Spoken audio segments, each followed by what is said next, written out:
নমস্কার, ট্রাইব টিভির পর্দায় আপনাদের সকলকে স্বাগত। আপনাদের সাথে রয়েছে আমি অনন্যা। চোখ রাখবো আজকের গুরুত্বপূর্ণ খবরে। গত শুক্রবারই মাদক মামলা থেকে মুক্তি পেয়েছে শাহরুখ পুত্র আরিয়ান খান। তবে শুধু আরিয়ান নয়, একই সাথে মাদক মামলায় অভিযুক্ত আরও 5 জনকে ক্লিন চিট দিয়েছে এনসিবি। তবে বিতর্ক এখানেই শেষ নয়। অন্যদিকে আরিয়ান খান সম্পর্কিত মাদক মামলার তদন্তকারী অফিসার সমীর ওয়াংখেড়েকে বদলি করা হয়েছে বলে জানা গিয়েছে।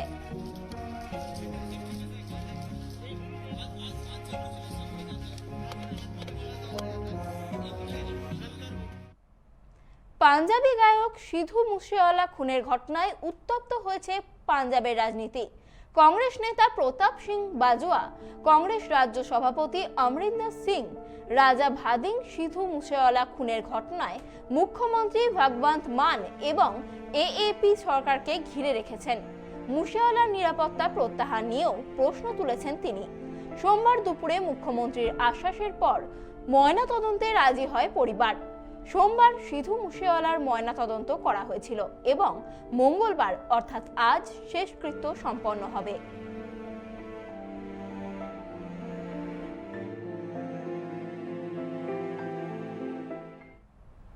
রাজস্থান রয়্যালসকে ফাইনালে 7 উইকেটে হারানোর পর থেকেই হার্দিক পান্ডিয়ার দলের ঘুম উধাও।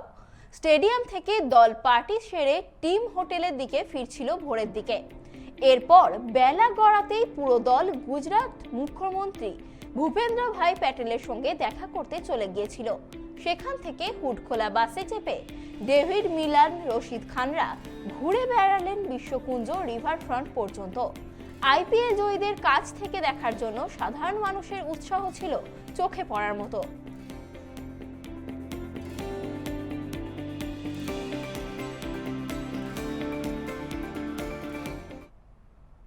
দিল্লির অরবিন্দ কেজরিওয়ালের আপ সরকারের ভাবমূর্তিতে বড় ধাক্কা। ইডির হাতে গ্রেপ্তার খোদ স্বাস্থ্যমন্ত্রী সত্যেন্দ্র জৈন। হাওয়ালা মামলায় বেআইনি লেনদেনের অভিযোগে গ্রেপ্তার স্বাস্থ্যমন্ত্রী সত্যেন্দ্র জৈনের ওপর হাওয়ালা নেটওয়ার্কের মাধ্যমে প্রায় 4 কোটি টাকা তছরূপের অভিযোগ বলে সূত্রের খবর। सवाल करना चाहता हूं कि क्या आम आदमी पार्टी के मंत्री हैं ईमानदार? केजरीवाल सरकार के मंत्री हैं ईमानदार? क्यों कर रहे थे हवाला कारोबार? और सबसे बड़ा सवाल है कि केजरीवाल सरकार के कैबिनेट मिनिस्टर को हवाला कारोबार करने का ये मास्टरमाइंड कौन है? कौन है जो इनको सह दे रहा था? क्या अरविंद केजरीवाल थोड़ी सी भी नैतिकता के तहत इस्तीफा देने की सोचेंगे? क्योंकि अरविंद केजरीवाल सर्वविदित रूप से अब एक झूठे व्यक्ति हैं। उन्होंने सत्येंद्र जैन के मामले में भी झूठ बोला। क्या उनकी कोई जिम्मेदारी बनती है? क्योंकि अभी ये पूरी टीम, पूरा कुनबा इनका सत्येंद्र जैन को बचाने के लिए उनको तरह तरह के मुद्दे लेकर के आएगा और एक हवाला कारोबारी को बचाने की कोशिश करेगा। 7 बार कभी ईडी को उनकी गिरफ्तारी की जरूरत महसूस नहीं हुई, कभी उनकी गिरफ्तारी नहीं की गई। और इसी मामले से जोड़कर सीबीआई ने एक मामला दर्ज किया था जिसमें सीबीआई ने कहा कि उनके पास कोई साक्ष्य नहीं। सत्येंद्र जैन को क्लीन चिट दिया, लेकिन जैसे ही सत्येंद्र जैन हिमाचल प्रदेश के इंचार्ज बनाए जाते हैं, वैसे ही भारतीय जनता पार्टी के पेट में दर्द शुरू हो जाता है। भारतीय जनता पार्टी हिमाचल प्रदेश में चुनाव हार रही है और इसी के कारण से सत्येंद्र जैन की एक फर्जी बेबुनियाद मामले में गिरफ्तारी की गई है। यह उनका उत्पीड़न है और यह भारतीय जनता पार्टी के काले चेहरे को फिर से एक बार उजागर करता है।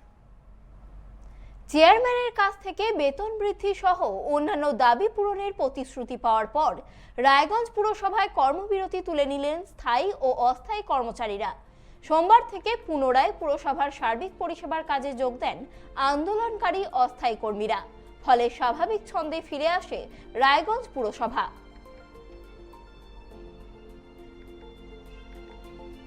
আমরা যে স্বতঃস্ফূর্ত আন্দোলন করেছিলাম সর্বস্তরের কর্মচারীদের নিয়ে গত শনিবার দিন, পরবর্তীতে মাননীয় পৌরপতির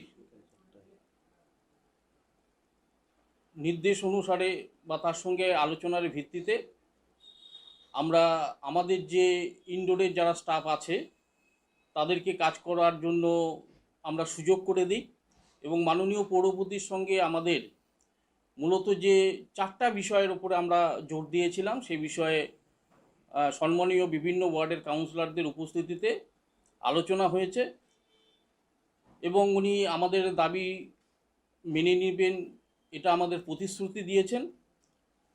সেই প্রতিশ্রুতি পাওয়ার পরে আমরা আমাদের আন্দোলন সাময়িকভাবে এই কারণে বলছি যে ইতিপূর্বে মাননীয় পৌরপতির কাছে লিখিত প্রতিশ্রুতি পাওয়ার পরেও আমরা যেহেতু দেখতে পাচ্ছি সেই প্রতিশ্রুতি বাস্তবায়ন হয়নি, আজকের দিনেও আমরা জোর দিয়ে বলতে পারবো না সেটা বাস্তবায়িত হবে কিনা, তবে প্রক্রিয়া শুরু হয়েছে এটুকু আমি আপনাদেরকে বলতে পারি।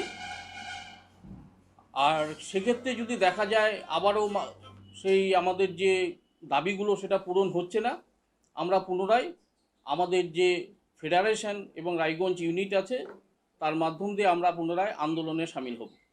কাজকর্ম স্বাভাবিক চলছে।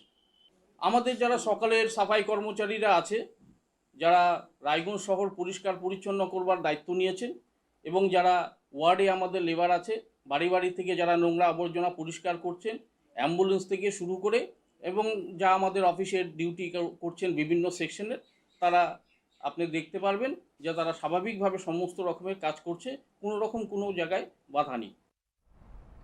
হঠাৎই প্রবল ঝড় বৃষ্টির দাপটে লণ্ডভণ্ড হয়ে গেল রাজধানী দিল্লি। সোমবার বৃষ্টি ও ঝড়ের দাপট এতটাই বেশি ছিল যে বেশ কয়েকটি জায়গায় উপড়ে গেল গাছ। বিদ্যুতের খুঁটি উপড়ে যাওয়ায় অন্ধকারে পড়ে রইল দিল্লির একাংশ। তাপমাত্রার পারদ এতটাই চড়েছিল দিল্লির মানুষ গরমে কার্যত অসহায় হয়ে গিয়েছিলেন। তারপর দফায় দফায় এই বৃষ্টির দাপট নতুন করে শান্তি এনেছে শহর জীবনে। তবে ঘটনায় কমপক্ষে 2 জন নিহত এবং বেশ কয়েকজন আহত হয়েছে বলে জানা গিয়েছে।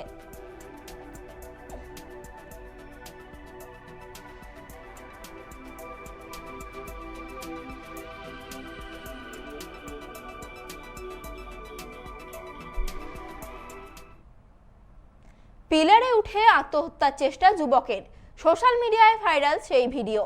ঘটনাটি কোটা থানা এলাকায় কোটা নাকা চকে তৈরি প্রবেশদ্বারে ঘটে। আশেপাশের দোকানদার ও কোটা পুলিশ মিলে যুবকের প্রাণ বাঁচিয়ে বাড়ি পাঠিয়েছে বলে জানা গিয়েছে।